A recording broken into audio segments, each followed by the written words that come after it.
오늘 저녁에는 창세기 37장 5절부터 11절까지 봅니다. 창세기 37장 5절부터 11절까지. 요셉이 꿈을 꾸고 자기 형들에게 말하매 그들이 그를 더욱 미워하였더라.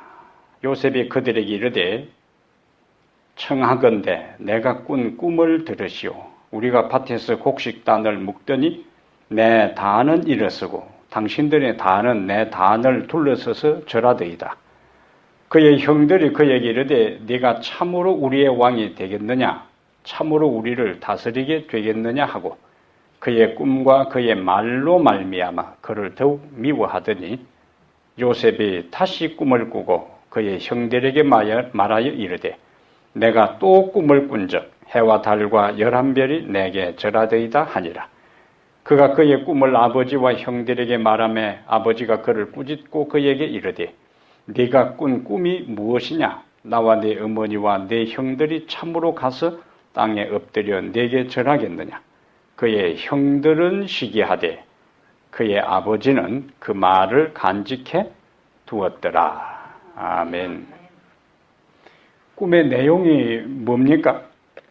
두 번 꿈을 꿨는데 첫 번째 꿈은 7절에 보니까 형들에게 이제 이야기를 하는데 곡식 단을 묶는데 요셉의 단은 가만히 있고 형들의 단이 빙 둘러서서 절하되이다.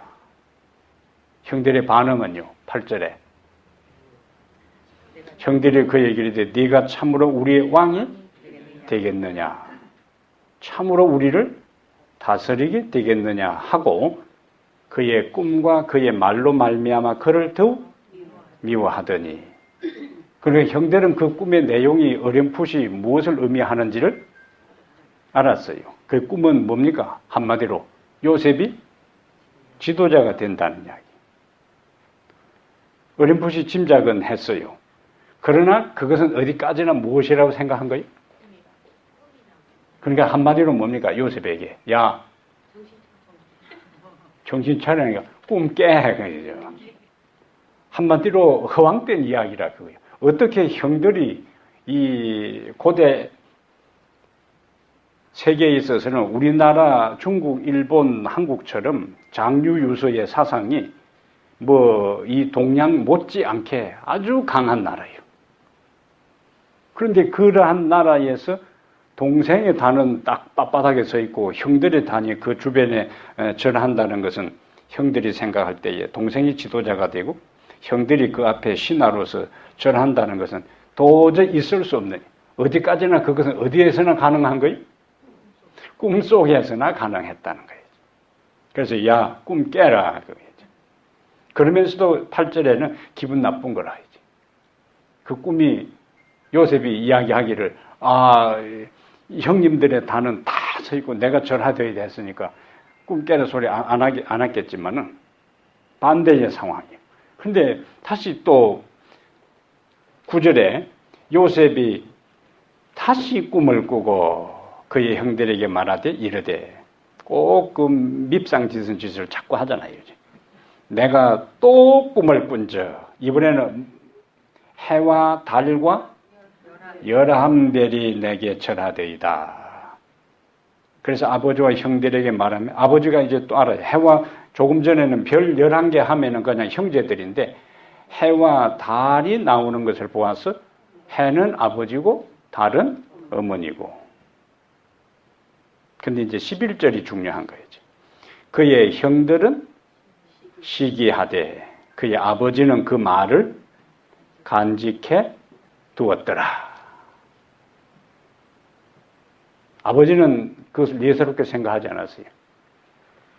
그럼 아버지 입장에서는 그 요셉의 꿈에 대해서 예사롭게 생각하지 않은 배경이 어디에 있을까요? 여기에 그 야곱도 뭘 경험했어요? 창세기 28장에 꿈의 사닥다리를 본 경험이 있어요. 그러니까 그의 삶 속에서 이미 하나님께서 한 인간을 인도할 때에 다양한 방법으로 인도하는데 하나님께서 당신의 뜻을 인간에게 말씀하시는 뜻을 보여주는 방법 중에 하나가 꿈이라는 것을 이미 야곱은 자신의 삶 가운데서 경험했기 때문에 그 요셉의 꿈을 들을 때에 이 꿈은 예사로운 꿈이 아니구나. 범상한 꿈이다 하는 것을 그가 직감적으로 느꼈어요. 왜 그런가? 그는 이미 그것을 경험했기 때문에 그런 거예요. 그래서 그 꿈이 다른 사람이 그 꿈을 들을 때에는 허황된 꿈이고 보통 말하는 객꿈이고 예? 이름 그대로 다른 사람이 야 꿈 깨라. 꿈 같은 소리야. 꿈도 꾸지 마라. 형들은 요셉에게 우리가 너에게 절하는 것은 뭐라고요? 꿈도 꾸지 마라 그거예요. 꿈도 꾸지 마라. 그래 야곱은 달랐다 그거라. 그래서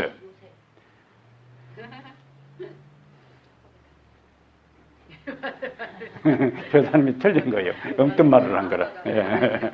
가끔 이제 내가 헛소리를 할 때는 잘 짚어주는데 지금 저 사람이 헛소리를 한 거라. 예. 이 허드슨 테일러라는 사람이 중국의 유명한 선교사인데 하나님께서 우리에게 주신 꿈은 처음에는 불가능하게 보이고 두 번째는 가능하게 보이고 세 번째는 마침내 성취된다. 중국의 허드슨 테일러가 선교사로 갔을 때의 그 중국의 상황은 복음이 전해지는 것은 불가능한 상황이었어요. 그래서 다른 사람들이 그가 복음을 전하러 갔을 때에 다 말렸어요. 그건 불가능한 일이다. 그러나 처음에는 불가능하게 보이고 그 다음에 가능하게 보이고 마침내 하나님의 꿈, 하나님의 뜻, 하나님의 계시는 성취된다. 포드라는 사람이 자동차를 발명할 때에 그의 꿈은 뭐냐? 미국의 각 가정당 한 대의 자동차를 소유하게 하겠다. 이것이 포드가 자동차를 발명해서 공장을 세우고 할 때의 포드의 꿈이었고 비전이었어요. 그 당시 다 마차 타고 다니는 시절이라 말 타고 다니던 시절. 도로망도 확충되기도 전에 이 광활한 미국에 도로가 아직도 정비도 되기 전에 공장을 가동해서 자동차를 생산하면서 그의 꿈이 뭐라고요? 미국의 모든 가정당 자동차 한 대씩 소유하게 하는 것이 포드의 꿈이었는데 다른 사람들은 그 꿈을 다 비웃었어요.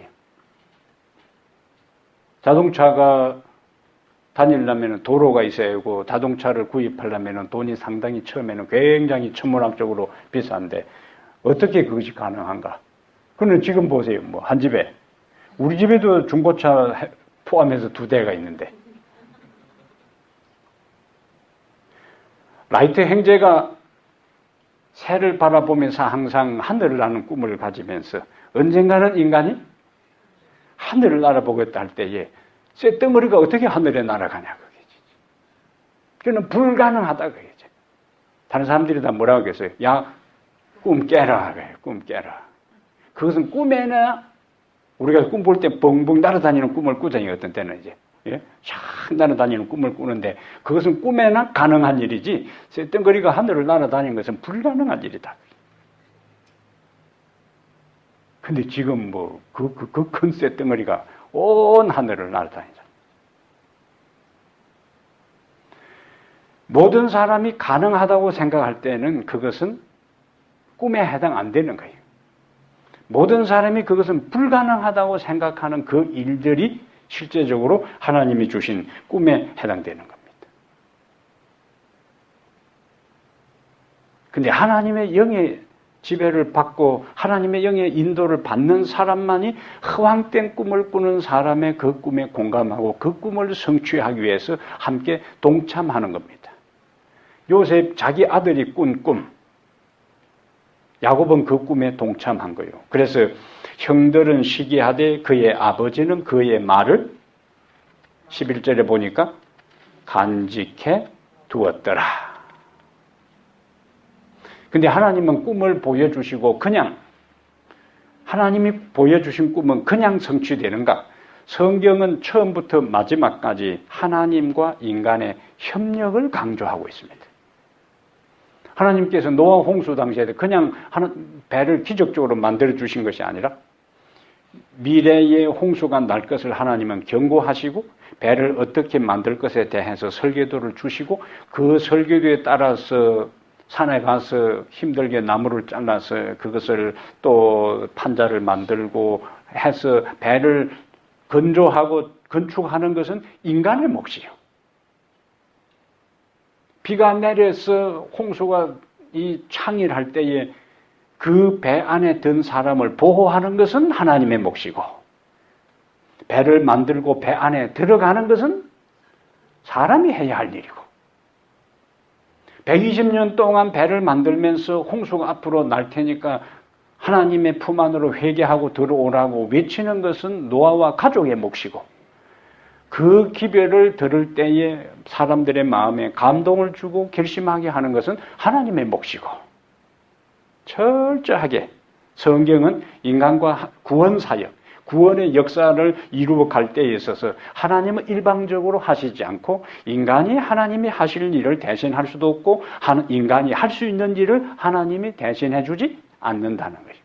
그 대표적인 예가 사도행전 12장에서 베드로가 감옥에 갇혔어요. 복음을 전하다가 쇠사슬에 묶였어요. 그리고 군인들하고 쇠사슬이 연결되어 있어요. 그 다음에 철문이 잠겨 있고, 그 다음에 성문도 잠겨 있고, 그것은 인간이 나갈 수가 없어요.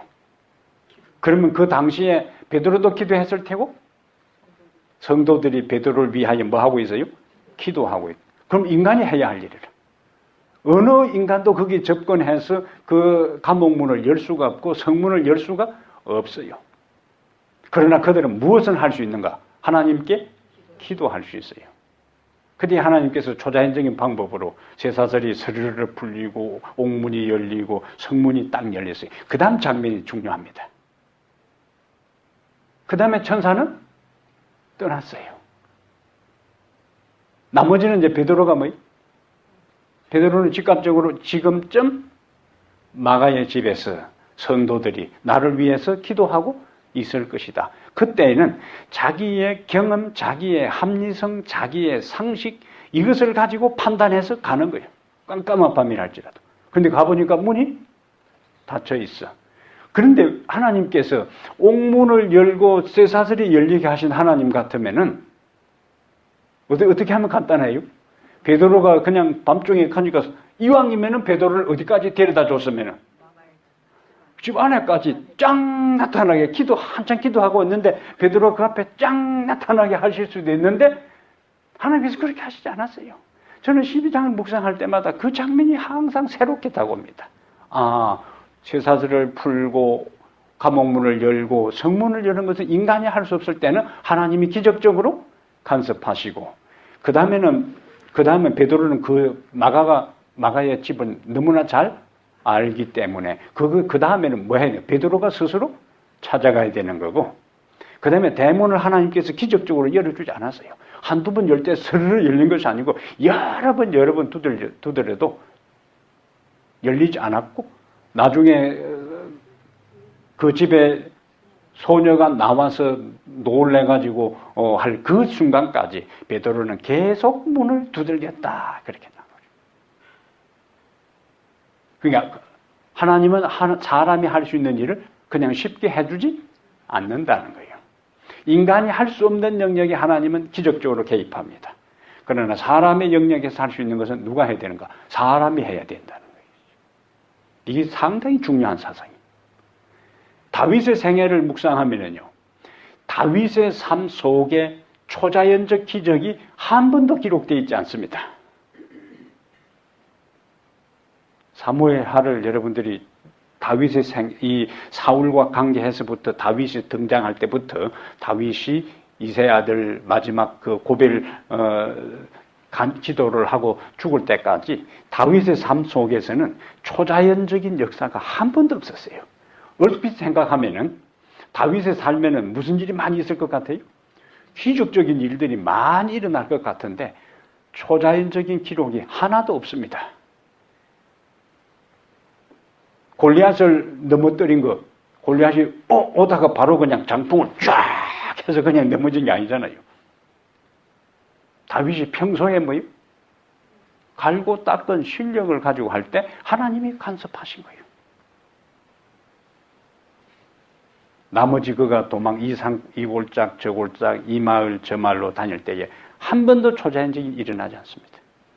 철저하게 그는 기도하고 최선을 다해서 싸우고 그 다음에 어떤 궁지에 몰렸을 때에 또 기도하고 그 다음에 전개되는 일들이 초자연적인 방법으로 전개되는 것이 아니라 하나님의 큰 테두리 속에서 간섭하는 것을 보게 돼요.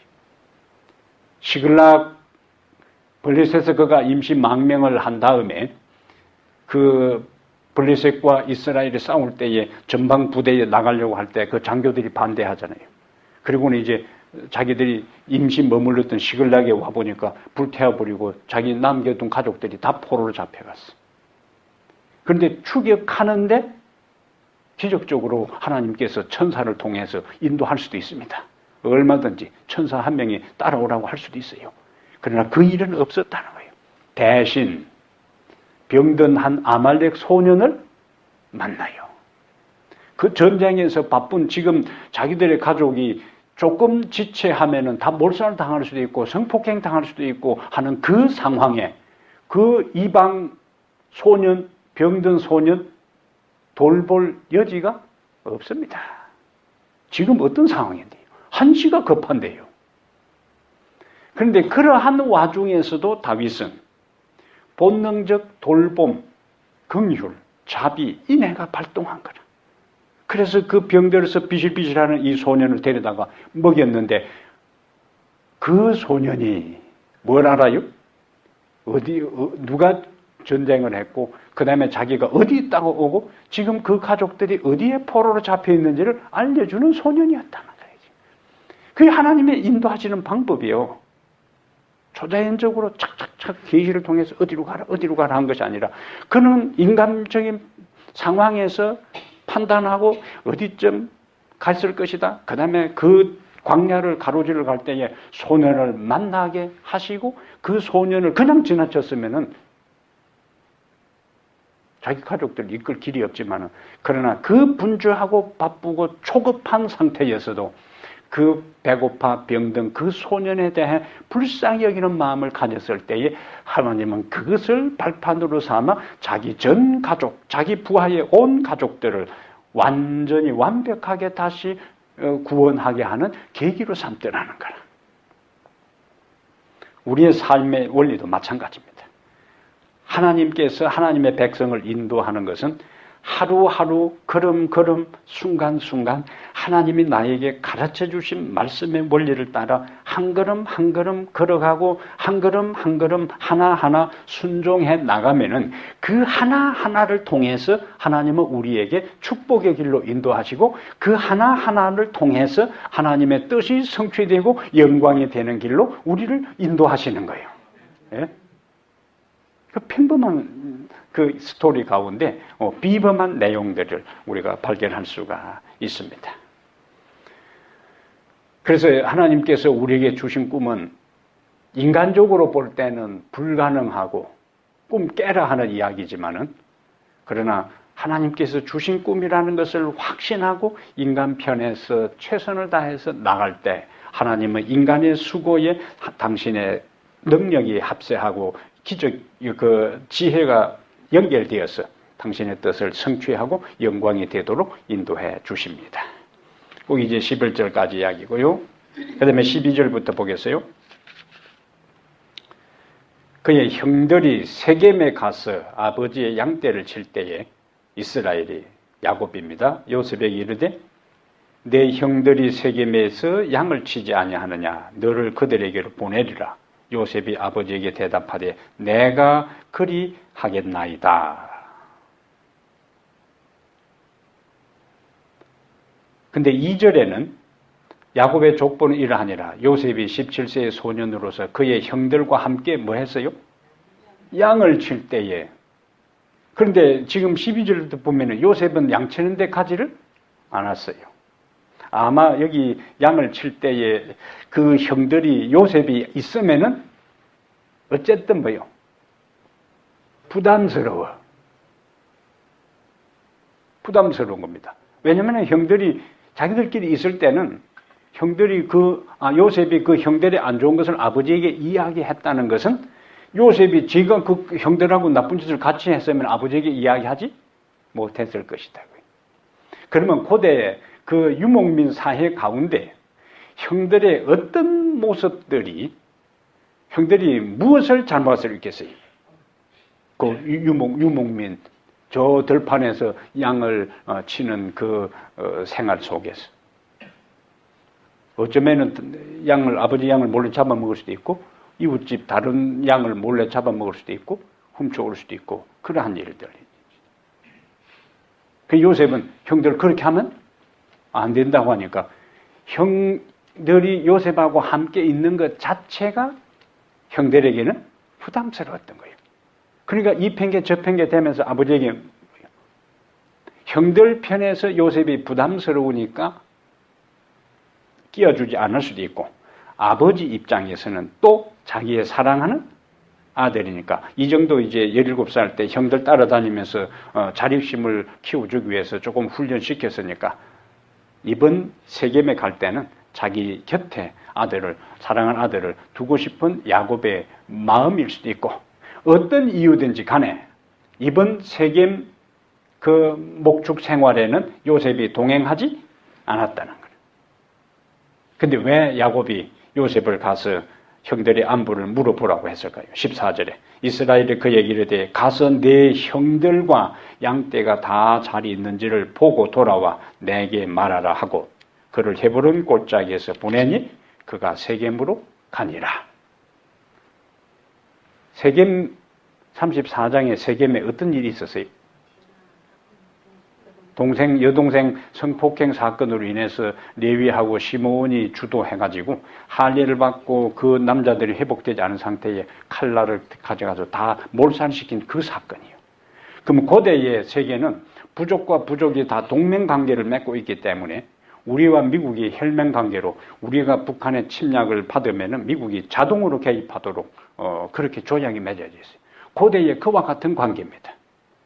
그러면 야곱은 아직 대부족을 이루기 전인데 세겜 남자들을 몰살시켰으니까 세겜과 동맹을 맺은 부족들이 야곱의 가족을 추적해서 그들을 몰살시킬 수 있어요.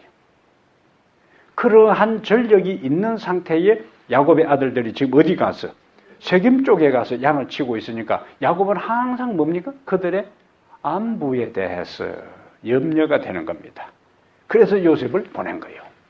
그런데 요셉의 아버지의 그와 같은 이야기에 대해서 요셉의 반응이 13절에 요셉이 아버지에게 대답하되 내가 그리하겠나이다. 근데 세겜이 아니라 세겜 그 주변에 가고 다른 외딴 지역으로 가는 것만 해도 고대에 혼자 몸으로 가는 것은 굉장한 위험을 감수해야 되는데 다른 지역도 아니고 어디로?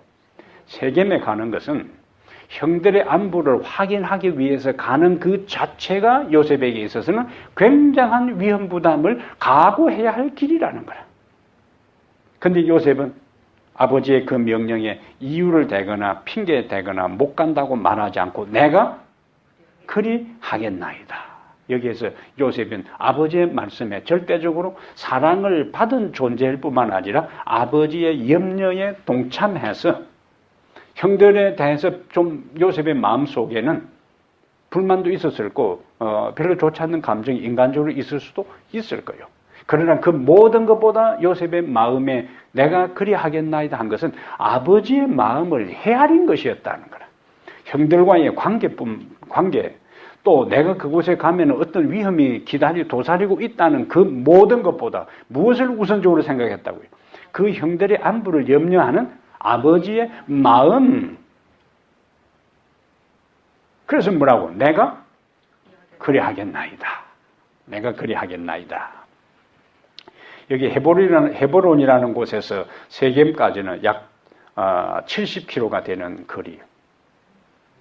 먼 거리입니다. 고대에 이 당시 중동적인 대부분 말을 타지 않고 그냥 걸어가 다니는 거예요.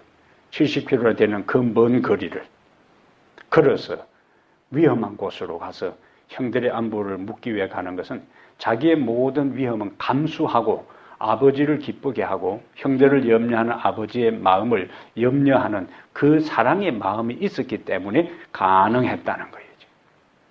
그런데 15절에 세겜으로 갔는데 어떤 사람이 그를 만난즉 그가 들에서 방황하는지라. 그는 원래는 그냥 마지못해 갔으면 어떻게 반응했을까요? 할 수 없이 아버지가 안부를 알아보고 오라 하니까 어쩔 수 없이 아버지 명령으로 갔더라면 세겜에 가서 보니까 형들이 보이지를 않아. 속으로 어떤 생각을 했을까요? 아, 이거 잘 됐다. 싹 감둘러 보고 그냥 재빨리 뭐요. 집에 와서 뭐라고? 없더라고, 이제. 그러면 아버지가 그에게 명령한 것은 그는 수행한 거예요, 이제. 그러니까 요셉이 아버지의 명령을 마지 못해서 한 것이 아니라 아버지의 실제적인 마음을 헤아렸기 때문에 요셉이 명령에 순종했다는 것을 볼 수가 있는 거예요. 만약에 요셉이 자기만 생각했으면 그냥 돌아갔겠지만은 들판을 헤매면서 형들이 어디 갔는지를 계속 알아봤다는 것은 자기가 그냥 돌아가서 아버지에게 가서 형들이 안 보입니다고 할 때 아버지가 어떻게 했을까요? 이거는 그냥 세겜에 있다고 생각했을 때보다 세겜에 가도 우리 형들이 안 보입니다 했을 때는 그때부터는 더 염려되고 근심되는 거예요. 이게 요셉의 마음이에요. 순종의 마음이요. 우리가 하나님의 말씀을 순종하고 그 명령을 따를 때에 그 동기가 이래야 된다는 겁니다. 요셉은 아버지의 마음을 헤아렸어요. 아버지의 마음을. 하라 했으니까 하는 것이 아니라 왜 그러한 명령을 내렸는지의 그 동기와 목적과 의도를 마음을 헤아리고 그 마음에 맞추어서 움직이는 것이 하나님의 백성들의 삶의 모습이 되어야 하는 겁니다. 저는 이 본문을 읽을 때마다 그런 생각이 해요. 요셉의 그 훌륭함이요. 어떤 마음이요? 아버지의 마음을 헤아리는 마음.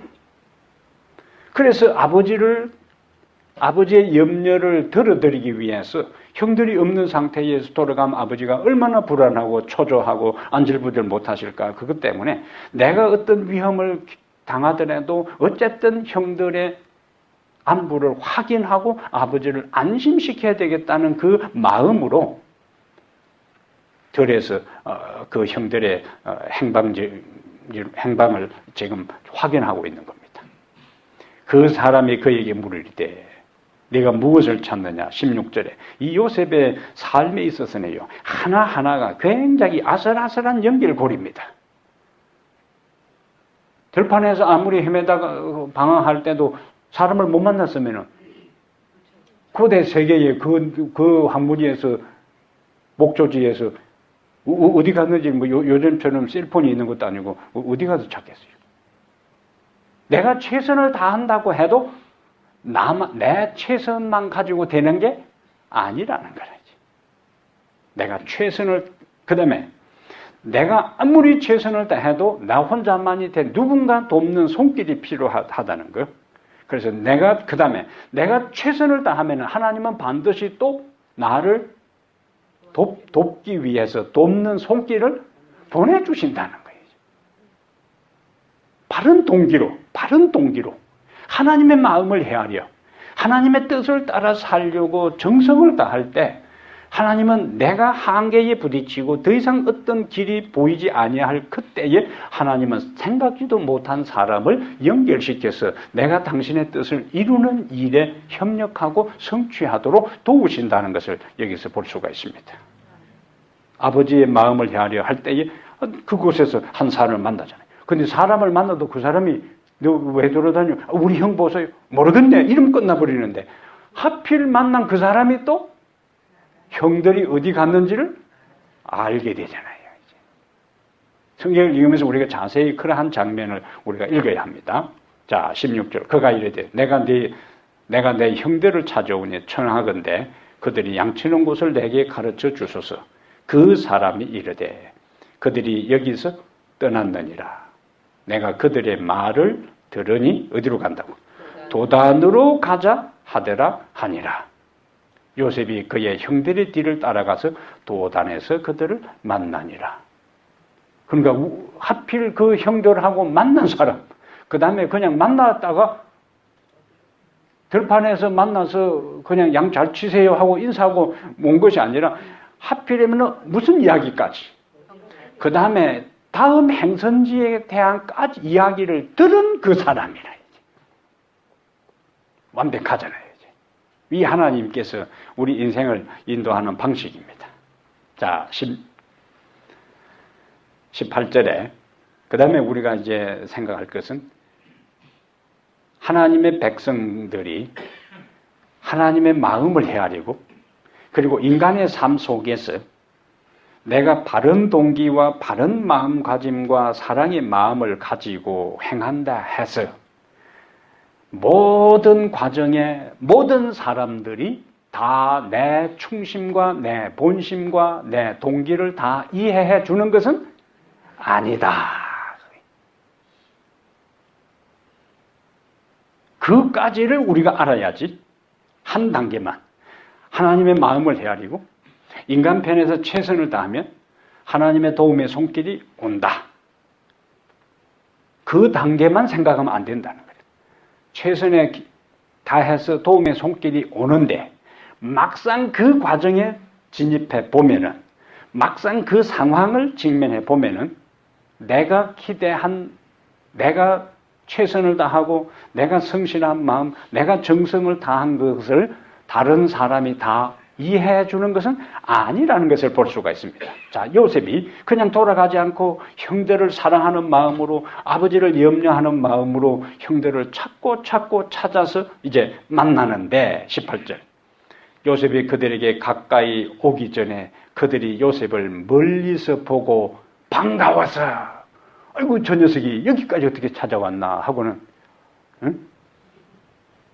이래야 되는데 멀리서 보고 죽이기를 꾀하여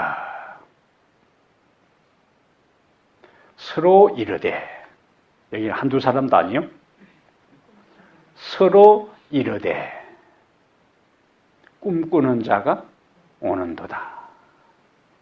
자, 그를 죽여. 다른 사람도 아니에요. 제 동생, 형제들이에요.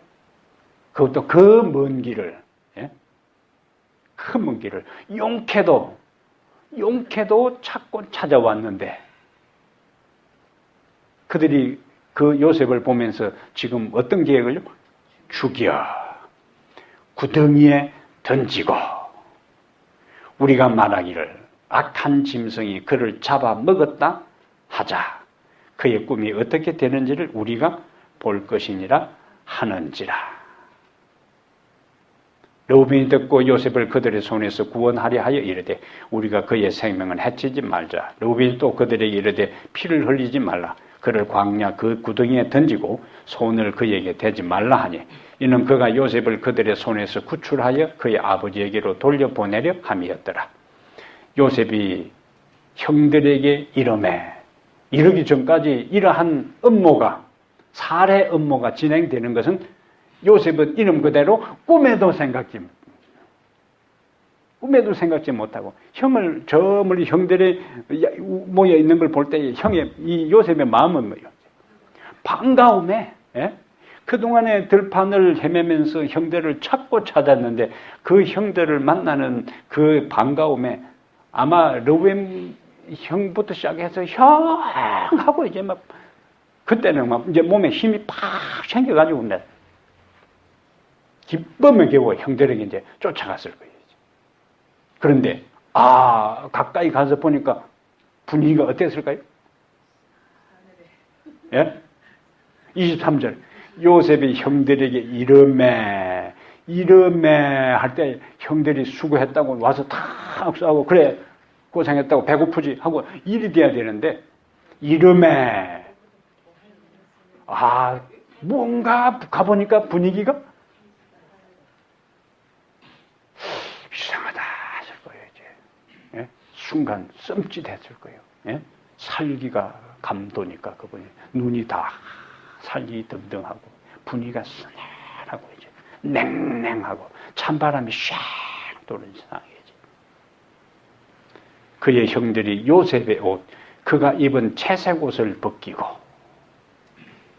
형들에게 있어서는요, 꿈 하면은 그냥 막, 예? 진절머리가 나고 막, 이거 좀 그만해라. 채색 옷 보면은 눈이 뒤집어지는 거예요. 그래서 이 37장은요, 세 단계 채색 옷이 나옵니다.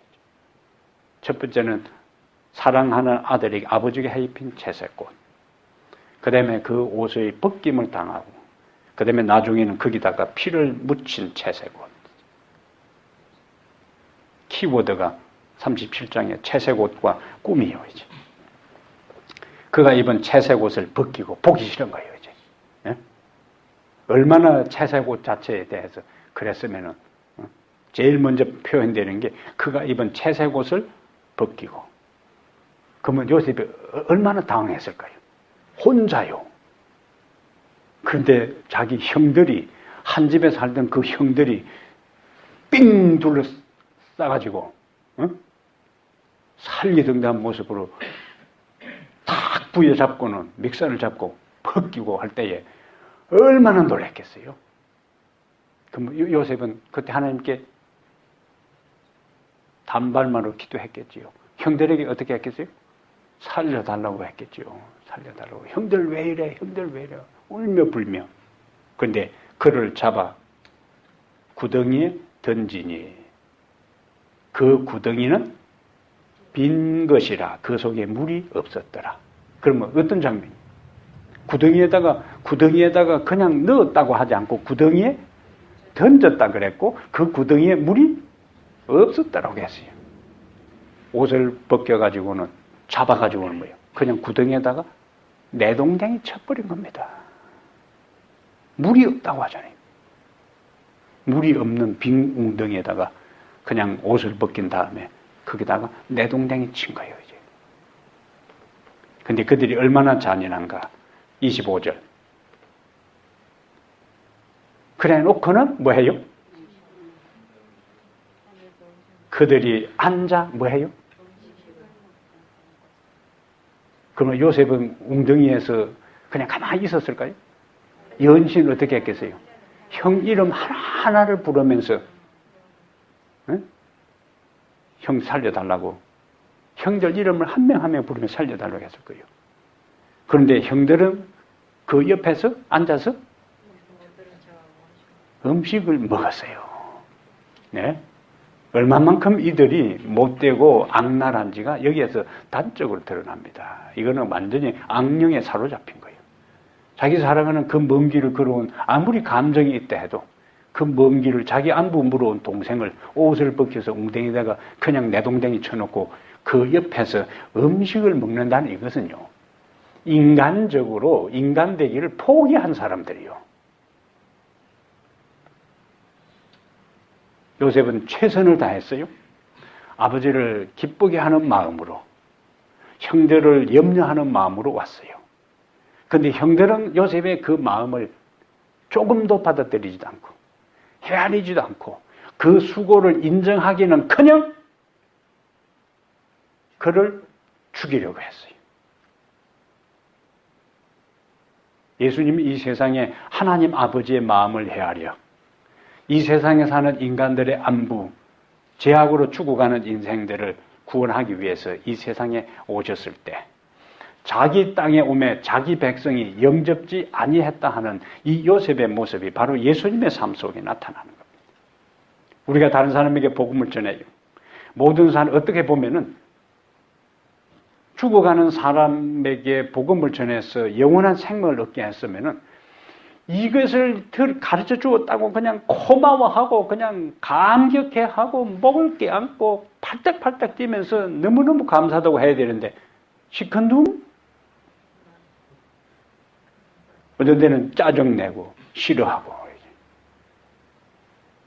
우리가 그들을 향한 그 영혼을 향한 마음 하나님의 마음을 가지고 그 영혼을 살리기 위한 마음으로 접근한 데에서 사람들이 다 우리의 정성과 우리의 사랑과 우리의 관심의 마음을 이해해 주는 것이 아니다. 요셉의 생애는 우리에게 그걸 보여주는 겁니다. 실망하지 말라는 거라. 목사로서요. 한 영혼을 구원하기 위해서 진짜 기도하고 관심을 갖고 하는데 나중에는 그 사람이 그냥 마음이 바뀌어져 가지고 언제 그런 시절이 있었는가 하고 뒤도 안 물어보고 떠나버릴 때는요. 어떤 마음이 들까요? 관심을 가졌던 것만큼 사랑을 함께 나누었던 것만큼 그 가정이 힘들 때에 찾아가서 기도했던 것만큼 미련 없이 그냥 떠날 때는요. 그 뒷모습을 바라보는 마음은 한없이 쓸쓸하기 그지없습니다. 허탈감이요. 한마디로. 그러한 때에 찾아드는 심적인 상태는 무엇이라고요? 허탈감이에요.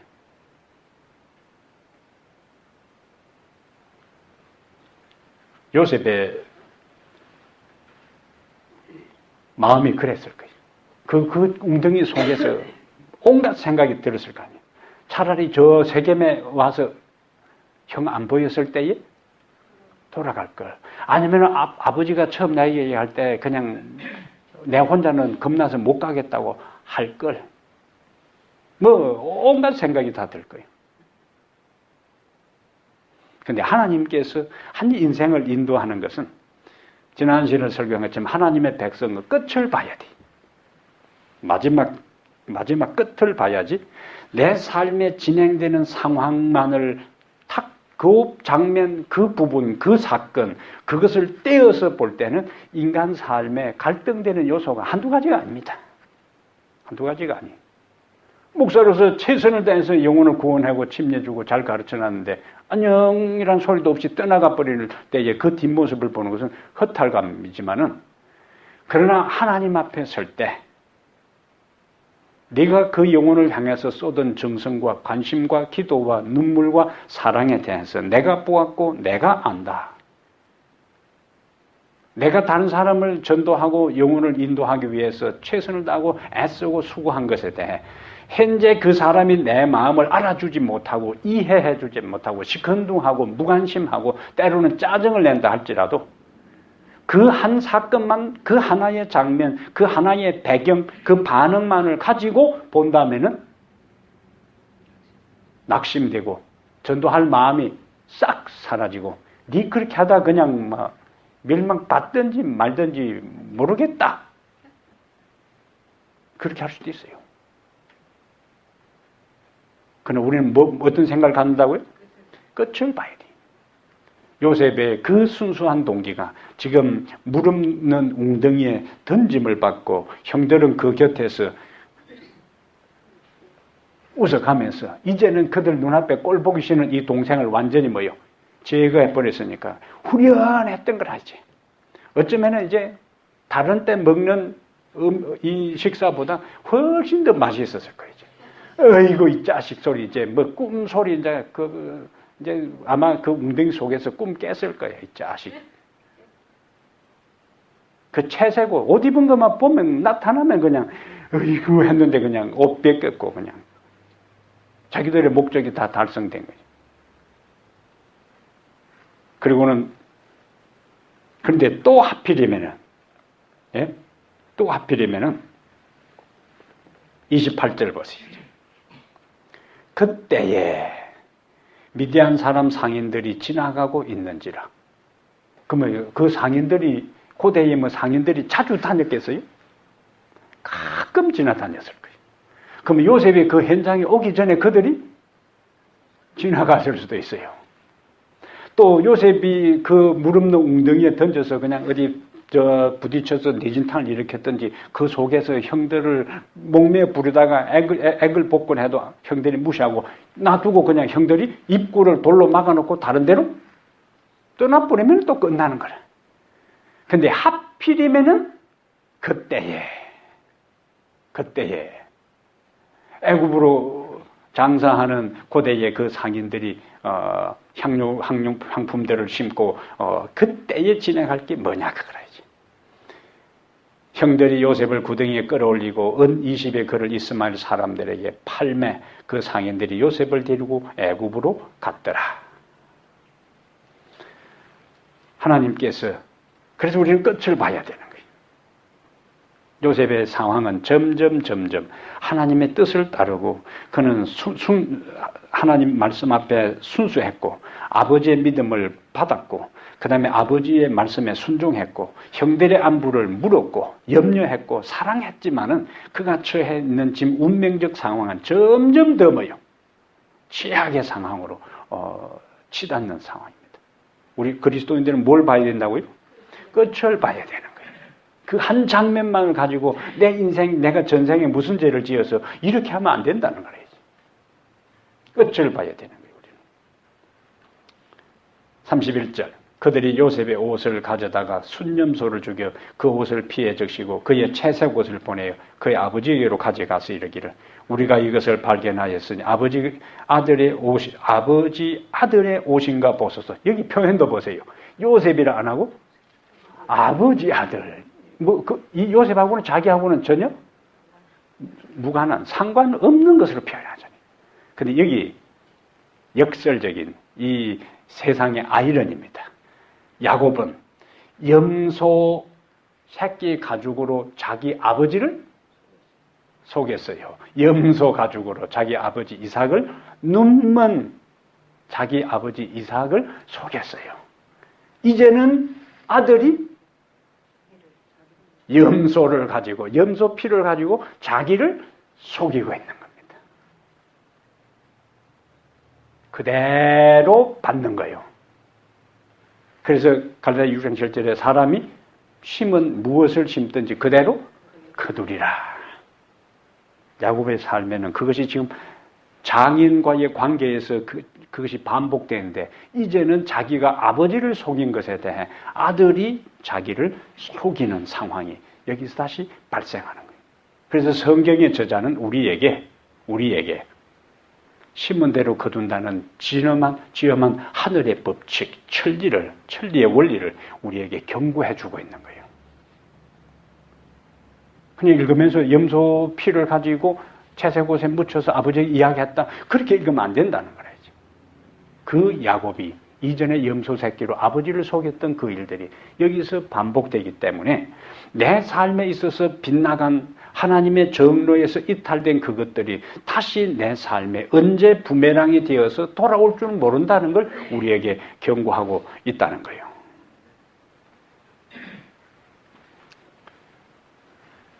33절 아버지가 그것을 알아보고 이르되 내 아들의 옷이라 악한 짐승이 그를 잡아먹었도다. 요셉이 분명히 찢겼도다 하고 자기 옷을 찢고 굵은 배로 허리를 묶고 오래도록 그의 아들을 위하여 애통하니 그의 모든 자녀가 위로하되 그가 그 위로를 받지 아니하여 이르되 내가 슬퍼하며 서울로 내려가 음부 여기 이제 지옥이요. 이 깊은 사람이 죽어가는 그곳입니다. 일반적으로 말하는 지옥이 아니고 서울로 내려가 아들에게로 가리라 하고 그의 아버지가 그를 위하여 울었더라. 자, 여기서 야곱이 가장 사랑했던 아내는 4명 중에 라헬이요. 근데 그 아내가 먼저 죽었어요. 12명의 아들 가운데 가장 사랑했던 아들은 요셉이요. 근데 그 요셉이 또 죽었어요. 하나님은 야곱이 가장 사랑했던 아내 라헬과 가장 사랑했던 요셉이 그의 곁에서 떠나게 함으로 그의 관심이 오로지 누구에게로? 아내에게서 아들에게서 이제는 오로지 하나님께로만 향하도록 그에게 그가 가장 집착하고 아끼고 애지중지하고 사랑했던 아내와 아들을 그의 곁에서 분리시키는 것입니다. 우리의 삶에서 때로는 우리가 참으로 철석까지 믿었던 사람, 이 사람은 절대로 변절하지 않고 항상 내 곁에 있을 것이라고 생각했던 그 사람, 믿었던 그 사람, 존경하고 추앙했던 그 사람이 나를 절망케 하고 나를 실망시킬 때에 너무 실망하지 말고 뭘 생각하라고요? 사람을 향했던 기대, 사람에게 쏟았던 관심과 사랑과 그 모든 것이 한계가 있는 것이구나. 그가 변절하고 그가 바뀌고 그가 떠날 수 있는 것처럼 나도 떠날 수 있는 연약한 존재이기에 그 사람을 기대하고 사람에게 쏟았던 그 모든 관심과 사랑 대신에 이제 우리의 시선이 오로지 하나님께만 향하도록, 때로는 우리 곁에 우리가 믿고 신뢰하고 의지했던 그 무엇을, 그 누구를 하나님은 제거하고 그것과 떨어지게 만들 수도 있습니다. 야곱의 삶은 바로 그것을 하나님은 지금 훈련시키는 거예요. 우리의 인생에 유사한 일들이 있을 때 우리는 야곱의 삶 속에 사랑했던 아내, 사랑했던 아들, 식음을 전폐하고 차라리 내가 같이 죽자 할 정도로 야곱에게 있어서는 그 인생에는 너무너무 고통스러운 일이었지만 그 고통스러운 과정을 통해 오로지 하나님에게만 소망을 두도록 훈련시키는 하나님의 모습입니다. 36절에 그 미디안 사람들은 그를 애굽에서 바로의 신하 친위대장 부디발에게로 팔았더라. 이러한 모든 것들은 드디어 가장 사랑받던 아들의 입장에서 이제는 노예의 신세로 전락한 거예요. 그러나 37장의 이 장면까지를 보면 우리는 뭘 생각할 수 있어요? 요셉의 인생이 절망이었지만, 그러나 하나님은 절대로 우리의 인생이 그 절망의 나락에서 끝나게 하지 않고 막장 인생에서 새롭게 도약하고 반동해서 새로운 인생이 되도록 하신다는 희망을 가지고 우리가 살아가야 하는 것입니다. 기도하겠습니다. 하나님, 우리 아버지, 이 저녁에도 요셉의 삶을 통하여 우리에게 깨우쳐 주시고 교훈을 주시니 감사합니다. 우리가 아버지의 말씀을 순종하고 진리를 따라 살아간다 할지라도 모든 것이 항상 평탄한 것이 아니라 오히려 점점 더 어려워지고 다른 사람이 나의 수고와 나의 눈물과 나의 성실함을 다 이해해 주지 아니하고 오히려 오해하고 오히려 어려운 가운데 처할 수도 있음을 우리에게 보여주시니 감사합니다. 하나님 아버지, 오늘 내 인생에 전개되는 눈앞의 현실만을 가지고 나의 삶의 전부인 것으로 결론 내리지 않게 하시고 그 고통 넘어, 그 고난 넘어, 현재의 갈등과 시련 넘어 하나님이 약속하신 축복의 세계를, 축복의 땅을 믿음으로 바라볼 수 있는 저희들 되게 하여 주시옵소서. 그리하여 오늘 하루하루의 삶 속에 현재 내가 당하는 경험이 내 기대한 대로 상식적으로 바라는 대로 전개되지 아니해도 여전히 한결같은 마음으로 하나님께 소망을 두고 사람에게 실망하고 사람에게 절망한 거기에서 이제는 영원히 우리를 떠나지 아니하시고 절대로 변치 않는 사랑과 관심으로 항상 우리와 함께 하시는 하나님께로 우리의 시선을 돌리게 해 주시옵소서. 그 하나님만을 바라보고 충성하며 살아가게 해 주시옵소서. 우리 주 예수님 이름으로 기도합니다. 아멘.